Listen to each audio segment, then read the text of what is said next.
Hallelujah, our God reigns. Hallelujah, our God reigns. Forever all my days. Hallelujah. Again. Hallelujah, our God reigns. Hallelujah, our God reigns. Hallelujah, our God reigns.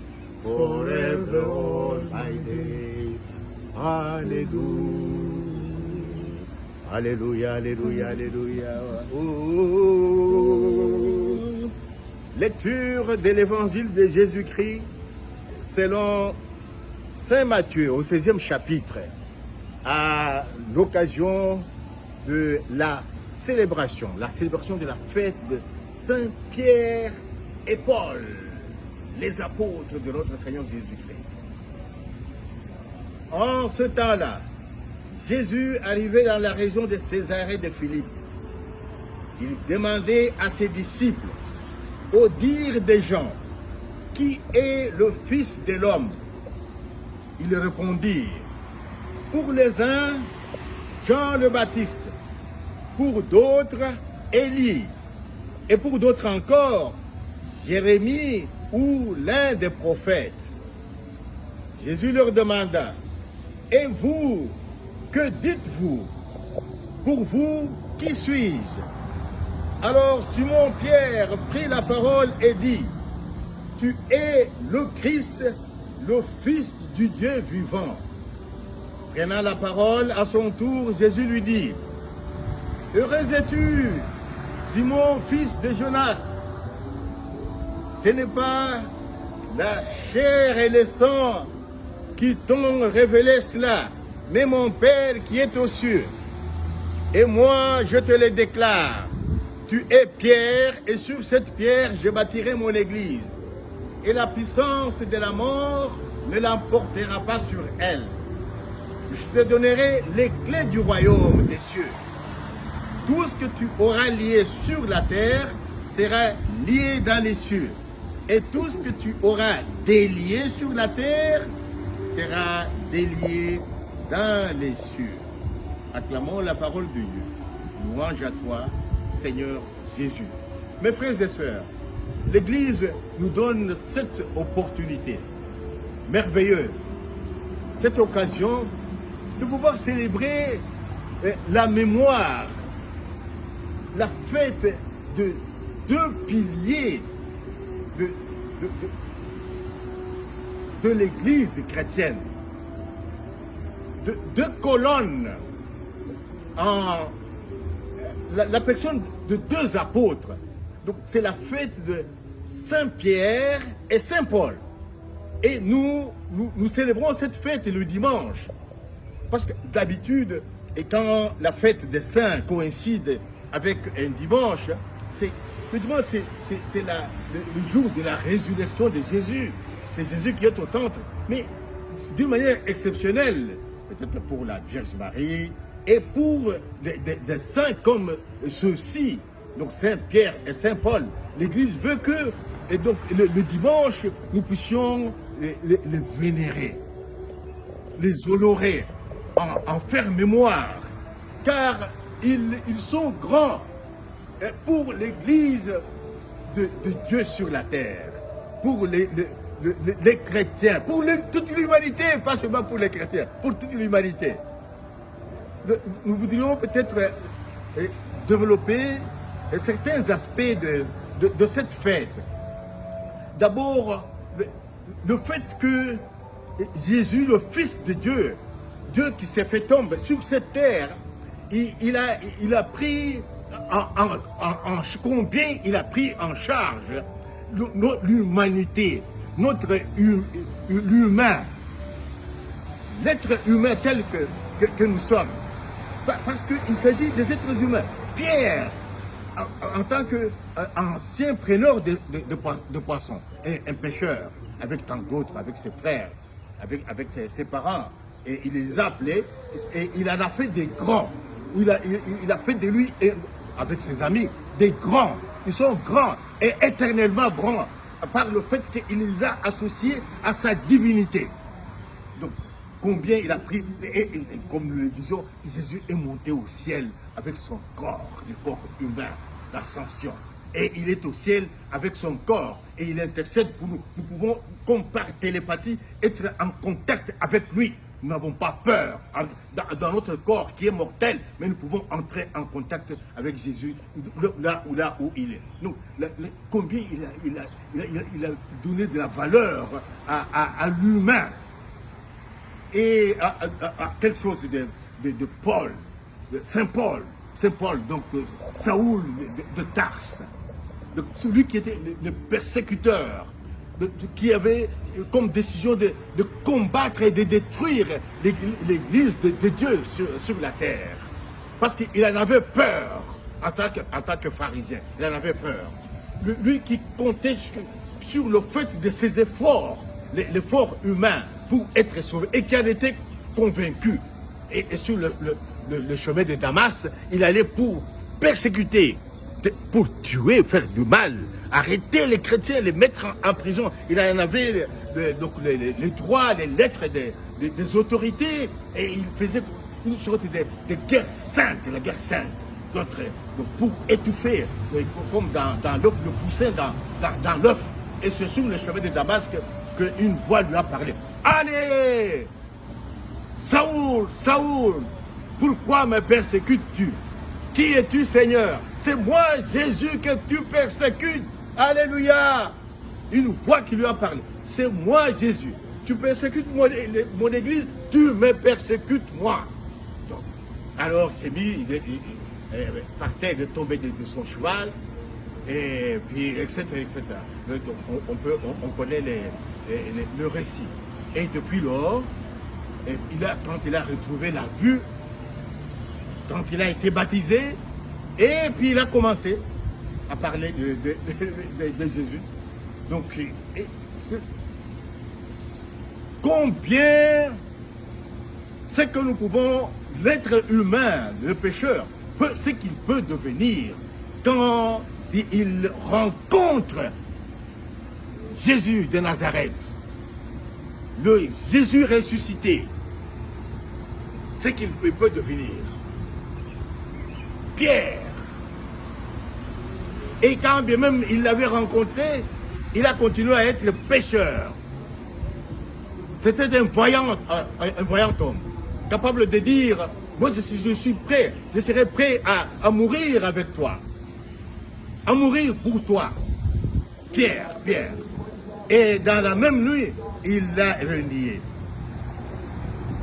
Et Jésus l'a repris. La miséricorde de Dieu, le pardon de notre Dieu par rapport aux pécheurs, à Pierre. Et après sa mort, sa résurrection, il a repris le même Pierre, Simon Pierre. M'aimes-tu? Oui, je t'aime. M'aimes-tu? Fais quelque chose. Sois le pasteur de mes brebis. Fais quelque chose. Et la dimension de la miséricorde et du pardon de Dieu est là. C'est le même Dieu. Dieu ne change pas. Il est le même. Éternellement. Envers Pierre, c'est qu'il est devenu un grand. Il a eu une nouvelle vision. Donc dans l'Alléluia que je venais d'essayer d'interpréter au début de ce partage, donc Alléluia, donc la dame, la chrétienne qui a chanté ça, elle dit que give me vision, a new vision, to see things like you, God. Donne-moi la vision pour que je vois les choses comme toi tu les vois.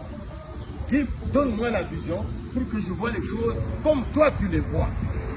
Et puis, les apôtres, et en particulier, donc aujourd'hui, spécialement Pierre et Paul, ils ont eu quelque chose de grand. C'est une manière de... Donc, cette vision, la vision de comment lire le monde, interpréter le monde, comprendre le monde. Ils sont devenus intelligents. Ils sont devenus parmi les sages les plus intelligents de ce monde. Les plus sages de ce monde au contact avec le Christ. Donc la question qui leur avait été posée, dans l'évangile que nous venons d'entendre, qu'est-ce que les gens disent de moi. Et que vous, mes amis, mes proches, qu'est-ce que vous pensez de moi? Et puis Simon-Pierre a pris la parole au nom du groupe en disant, tu es le Christ, le Fils du Dieu vivant. Jésus lui a dit, si tu le sais avant sa souffrance et sa mort sur la croix, hein, c'est que tu as été, c'est Dieu qui te l'a révélé. C'est par révélation, par toi-même tu ne peux pas le savoir. Mais mes frères et sœurs, donc l'accent, je la mets, je ne suis pas le premier, nous la mettons sur la valeur de notre humanité. Dieu nous appelle tel que nous sommes. Il t'appelle, il m'appelle tel que je suis. Il y a un autre chant qui dit « Come, now it's time to worship ». Il est temps pour...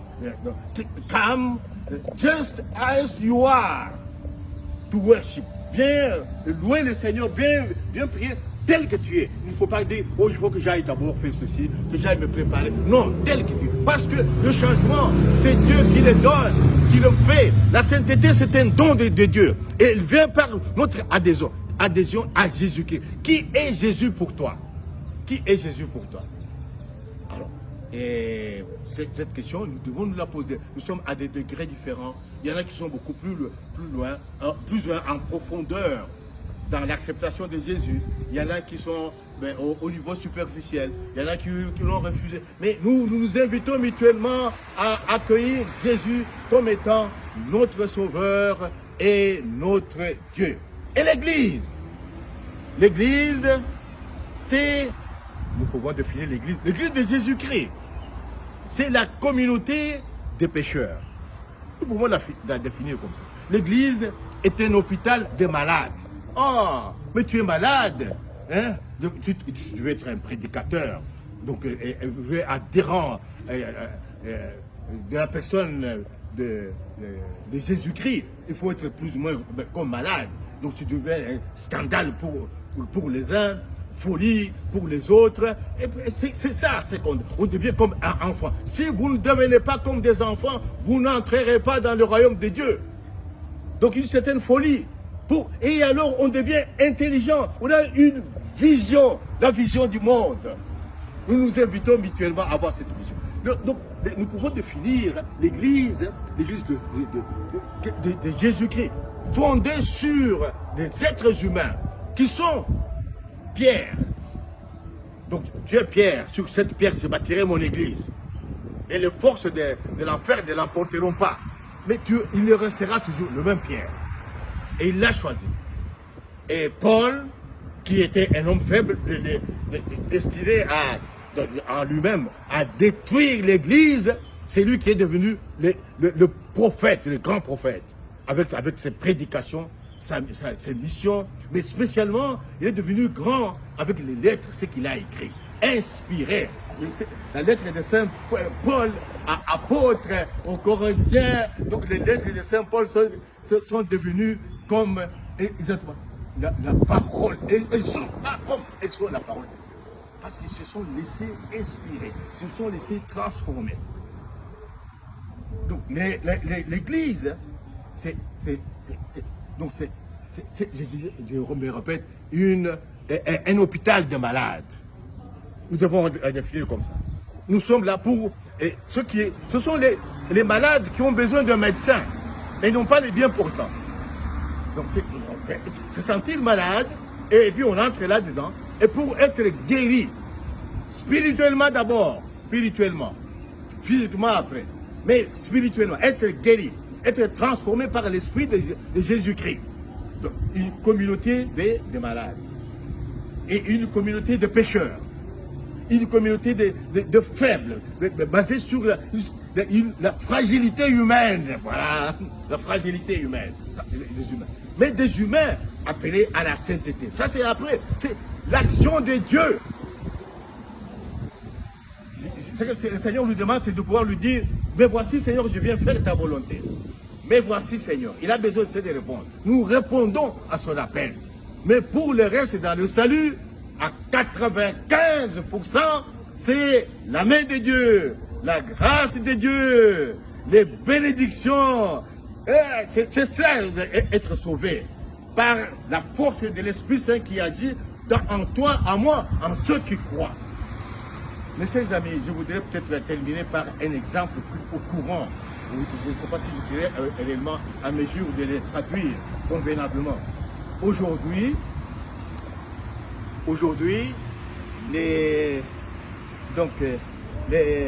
avec les médias, l'influence des médias, donc il y a cette histoire qu'on appelle sextorsion. Sextorsion, peut-être. Donc, il y a des internautes qui visent de photos et de vidéos intimes des gens. Pas seulement de certaines personnalités. Donc on attrape ta photo intime, donc d'une certaine intimité.